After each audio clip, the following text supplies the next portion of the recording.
अस्सलाम वालेकुम। कैसे हैं आप सब? उम्मीद करती हूँ आप सब बखैरियत व आफियत होंगे। अल्हम्दुलिल्लाह मैं भी ठीक ठाक। उन सारे लोगों का शुक्रिया जिन लोगों ने सब्सक्राइब किया है, और उन लोगों का भी शुक्रिया जिन लोगों ने सुना है और लाइक किया है। तो सब्सक्राइब भी करिए और कमेंट्स भी लिखिए। तो आज की कहानी बहुत छोटी है, लेकिन ये हमारे इर्द गिर्द होती रहती है और हर बार एक नया एहसास दिल को दे जाती है।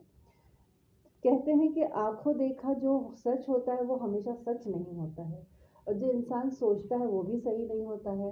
बाज़ दफ़ा हम कुछ लोगों को देखते तो हैं और हम उनके बारे में राय भी कायम कर लेते हैं, लेकिन होता होता बिल्कुल उसका उलट है। एक ऐसे ही घमंडी शख्स की ये कहानी है, जो अपने आप को बहुत कुछ समझता था, सारी दुनिया का मालिक समझता था, लेकिन उसका घमंड अल्लाह ताला ने ऐसे तोड़ दिया कि उसको शेर पे सवा शेर मिल गया। तो देखते हैं एक दर्दमंद दिल का इजहार हमदर्दी का अछूता अंदाज, एक डॉक्टर की कहानी। कहानी डॉक्टर की नहीं है, लेकिन है डॉक्टर की ही। चलिए शुरू करते हैं। कॉफ़ी पीने के दौरान बातें होती रही थी। फरीद का दोस्त नोमान अपनी कहानी सुना रहा था। फिर जो मैंने डॉक्टर को गालियाँ दी हैं तो उसके ठीक होश ठिकाने आ गए। तुम्हारे बेटे को हुआ क्या था? फरीद ने पूछा। अरे कोई खास बात नहीं थी, नौमान ने बताया। तुम तो अपनी भाभी को जानते हो, वो खुर्रम से कितना प्यार करती हैं। वैसे तो दुनिया की हर माँ ही अपने बेटे से प्यार करती है, लेकिन मेरी बीवी तो पागल है। खुर्रम को ज़रा सा कुछ हो जाए तो उसकी जान निकल जाती है। हाँ मैं जानता हूँ, फरीद हंस पड़ा। मैं खुद एक बार ये तमाशा देख चुका हूँ। तुमने कब देख लिया? नौमान ने पूछा। एक बार जब मैं तुम्हारे घर गया था तो भाभी ने रो रो कर अपना बुरा हाल कर रखा था। पता चला कि खुर्रम को कांटा चुभ गया है और वो फौरी तौर पर उससे अस्पताल ले जा रही हैं। मैंने समझाया, भाभी खुदा के लिए उसको मर्द बनने दे। ये कोई ऐसी बात नहीं है कि जिसके लिए आप उसे हॉस्पिटल लेकर चली जाएं। ये तो और बच्चों के साथ भी होता है। और वो दोस्तों के साथ हंसते खेलते हुए खुद ही कांटा निकाल कर दोबारा खेल शुरू कर देते हैं। नोमान ने एक गहरी सांस ली। यही तो प्रॉब्लम है ना यार, नमीरा की समझ में कुछ आता ही नहीं है। पागल हो जाती है वो, और ज़रा ज़रा सी बात पर शहर के सबसे महंगे हॉस्पिटल में पहुंच जाती है। वो तो शुक्र है कि मैं इस काबिल हूँ कि हॉस्पिटल का खर्चा बर्दाश्त कर सकूँ। अगर नमीरा जैसी किसी गरीब की बीवी होती तो उसका तो बेड़ा ही गर्क हो चुका होता। वो दोनों हंस पड़े। वो दोनों ही बिजनेसमैन और बहुत पुराने दोस्त थे। नोमान का दफ्तर फरीद के दफ्तर की बिल्डिंग से कुछ ही फासले पर था। वो अक्सर कॉफ़ी पीने उसके पास आ जाया करता था, या कभी कभी खुद फरीद उसके पास चला जाता था। जिंदगी आराम से गुजर रही थी। कॉफ़ी ख़त्म हो गई थी। इस दौरान नौमान के सेल फोन की घंटी बज उठी। हेलो, उसने पूछा। क्या बात है? 10 दफ़ा मना किया है कि जिस वक्त मिस्टर फरीद के साथ हूँ उस वक्त मुझे डिस्टर्ब मत किया करो। हाँ कहो, क्या हुआ है? तो फिर मैं क्या कर सकता हूँ? नहीं, पिछले महीने ले चुका है। मैंने ठेका तो नहीं ले रखा है। 10,000? मना कर दो उसको। फोन बंद करके उसने फरीद की जानिब देखा। यार इन लोगों ने तो तंग कर रखा है। क्या बात हो गई? फरीद ने कॉफी की दूसरी प्याली बनाते हुए पूछा। मेरे दफ्तर में एक क्लर्क है, उसका बेटा बीमार रहता है। बता रहा था कि उसके फेफड़े में पानी आ गया है। ओह हाँ यार, कुछ ऐसा ही है, लेकिन मैं भी क्या कर सकता हूँ? 10,000 एडवांस मांग रहा है। अब मैं देने को तो दे सकता हूँ, लेकिन ऐसे लोगों के साथ प्रॉब्लम ये होती है कि अगर एक बार उनकी मदद कर दी जाए तो ये उसको अपना हक समझने लगते हैं और बार बार मांगने चले आते हैं। ये तो है ही, मुझे भी खुद इस बात का तजुर्बा हो चुका है, फरीद ने कहा। तुम्हारे साथ क्या हुआ था? बस भाई, कुछ इसी किस्म की दास्तां थी, फरीद ने कहा। अच्छा अब इजाज़त दो, मैं चलता हूँ। नोमान कुर्सी से उठ गया। नोमान के जाने के बाद उसने फ़ोन उठाया। उसको अपनी बीवी के साथ मार्केट जाना था। वो कई दिनों से उसके साथ चलने की जिद कर रही थी, लेकिन उसे फुर्सत ही नहीं मिलती थी। आज उसे फुर्सत थी। इसका इरादा था कि वो अपने बेटे नवेद को भी साथ ले चलेगा। वो भी कई दिनों से रिमोट कंट्रोल वाले हेलीकॉप्टर की जिद कर रहा था। दूसरी तरफ घंटी बज रही थी, लेकिन कोई फ़ोन रिसीव नहीं कर रहा था। ऐसा पहले कभी नहीं हुआ था। फिर उसने मोबाइल पर ट्राई किया। मोबाइल उठा लिया गया। उसकी बीवी की भर्राई हुई आवाज़ आई। फरीद, खुदा के लिए जल्दी आ जाएं, मैं कब से आपको ट्राई कर रही हूँ। क्या हुआ है? नवेद गिर गया है, मैं उस वक्त हॉस्पिटल में हूँ। फरीद की जान निकल गई। नवेद के अस्पताल में होने का मतलब ये था कि कुछ सीरियस बात हो गई है। उसे अपने बेटे से बेपनाह मोहब्बत थी। राहिला परेशान मत होना, मैं अभी आ रहा हूँ। किस हॉस्पिटल में हो? वरुणा में, उसने बताया। वरुणा शहर के महंगे अस्पतालों में से एक था। उसकी समझ में नहीं आ रहा था कि वो नवेद को किस तरह अकेली ले गई होगी। फरीद ने अस्पताल पहुंचने में देर नहीं लगाई। तवील कॉरिडोर में उसे अपनी बीवी का भाई जवाद नजर आ गया। उसकी समझ में आ गया कि नवेद को कौन लाया है। जवाद उसे देखते ही उसके पास आ गया। फरीद भाई, मैं आपको मुसलसल फोन कर रहा था मगर आपका नंबर ही नहीं मिल रहा था, उसने कहा। नवेद कहाँ है? क्या हुआ है उसको? वो सीढ़ियों से गिर गया था, कुछ कॉम्प्लिकेशंस हो गई हैं, उसने बताया। वो है कहाँ? आए मेरे साथ। नवेद बेहोश था। उसको बताया गया था कि फिलहाल उसको तकलीफ के एहसास से बचाने के लिए इंजेक्शन लगा दिया गया है। उसकी बीवी नवेद के बिस्तर के पास ही थी। उसने रो रो कर बुरा हाल कर रखा था। आप लोग इसे जिस किस्म की ट्रीटमेंट दे रहे हैं तो कोई इलाज नहीं हुआ? उसने डॉक्टर से पूछा। हाँ, ये कोई इलाज नहीं है, आपके बेटे की सर्जरी होगी। तो देर किस बात की है? जो करना है जल्दी करें। इस किस्म की सर्जरी सिर्फ डॉक्टर जुबैरी ही करते हैं। हमने उनको पैगाम भेज दिया है, वो आते ही होंगे।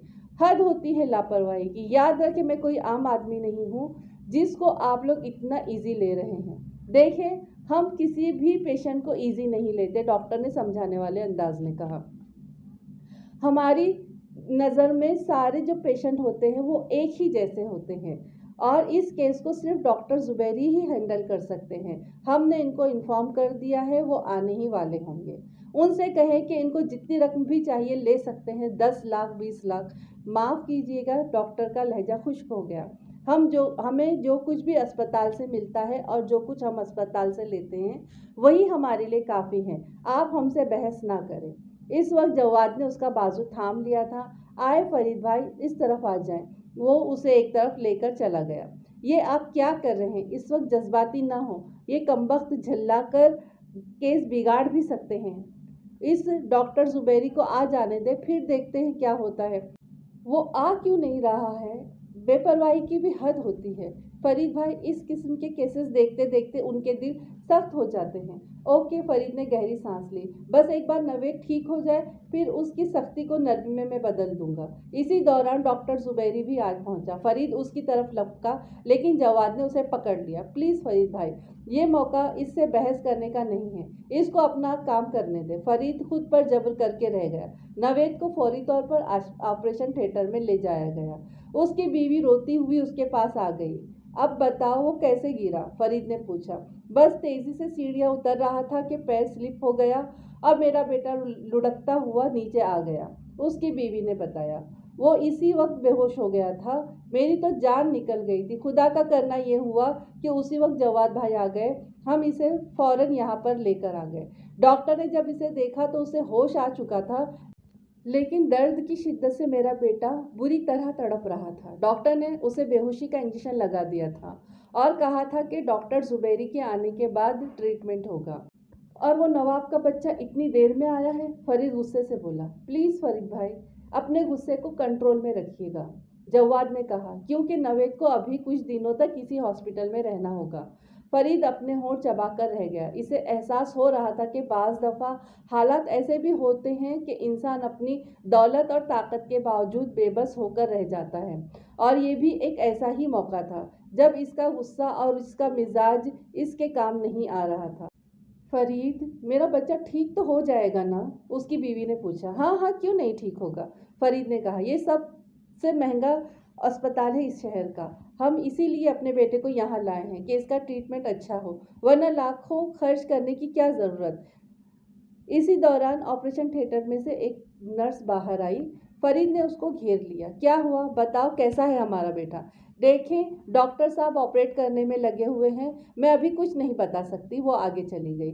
फरीद गहरे सांस लेकर रह गया। यहाँ इसकी एक नहीं चल रही थी, इसका सारा करो फर निकल गया था। कुछ देर बाद डॉक्टर जुबैरी भी ऑपरेशन थिएटर से बाहर आ गया। उसके चेहरे पर इत्मीनान की कैफियत थी। वो नर्स से कुछ कहता हुआ आगे बढ़ने लगा था कि फरीद उसके पास पहुंच गया। कैसा है मेरा बेटा? उसने पूछा। बिल्कुल ठीक है, डॉक्टर ने जवाब दिया। कल तक उसे होश आ जाएगा, बाकी बातें आप दूसरों से पूछ लें। डॉक्टर जुबैरी ने इतना कहा और आगे बढ़ गया। फरीद को इस वक्त अपनी तौहीन का शिद्दत से एहसास हुआ था। उसको कभी इस तरह किसी ने नज़रअंदाज नहीं किया था। माशरे में उसकी ऐसी पोजीशन थी और यहाँ ये हाल था कि डॉक्टर के पास इतना वक्त भी नहीं था कि उससे 2 मिनट रुककर बात कर सके। उसने पास से गुजरते हुए एक डॉक्टर से पूछा, तुम्हारे डॉक्टर ज़ुबैरी साहब इतने बड़े लाट साहब हैं कि इनके पास बात करने का भी वक्त नहीं है? जनाब, डॉक्टर साहब मजबूर हैं, उसने बताया। क्या मजबूरी है उनके साथ? कल रात इनके बेटे का एक्सीडेंट हो गया था, वो बच नहीं सका, इस वक्त उसका जनाजा तैयार रखा हुआ है। वो तो सिर्फ आपके बेटे को बचाने के लिए यहाँ आ गए थे। वो डॉक्टर इतना कहकर आगे बढ़ गया। फरीद सकते के आलम में खड़ा रह गया। जवाद ने आकर उसके शाने पर हाथ रख दिया। फरीद भाई, होता कुछ है और हम कुछ और समझते हैं। चले चलकर नवेद को देख लेते हैं। डॉक्टर ने देखने की इजाज़त दे दी है। इस वक्त शायद ज़िंदगी में पहली बार फरीद के चेहरे पर पशेमानी के तासुरात थे। उसने बराबर से गुजरते हुए उसी डॉक्टर से पूछा, प्लीज़ क्या आप मुझे डॉक्टर ज़ुबैरी के घर का एड्रेस बता सकते हैं? मुझे उनके बेटे के जनाजे में शरीक हो। बस इतनी थी ये कहानी। देखा, इंसान सोचता क्या है और होता क्या है। हम कभी भी किसी के बारे में गलत गुमान लगा देते हैं, गलत सोच लेते हैं और होता उसके उलट है। अब यहाँ पर भी डॉक्टर साहब को देख लीजिए कि अपने बेटे का जनाजा छोड़कर अपने पेशेंट के ऑपरेशन के लिए आ गए थे। ऐसे बहुत सारे डॉक्टर्स हमारे आसपास हैं जो इस तरीके से करते हैं, लेकिन कुछ डॉक्टर्स ऐसे भी हैं जो सिर्फ पैसों के ही यार होते हैं। तो अल्लाह ताला हमें अच्छे लोगों से मिलाए और बुरे लोगों से हमारी हिफाजत करे, हर तरीके के बुरे लोगों से। चलिए मिलते हैं अगली कहानी के साथ में। आज के लिए बस इतना ही। अपनी दुआओं में याद रखिए, अपना खूब ख्याल रखिए, लाइक करिए, कमेंट्स करिए और सब्सक्राइब करिए और बेल आइकन के बटन को भी प्रेस करिए। मिलते हैं अगली कहानी के साथ में। तब तक के लिए अस्सलाम वालेकुम, अल्लाह हाफिज़।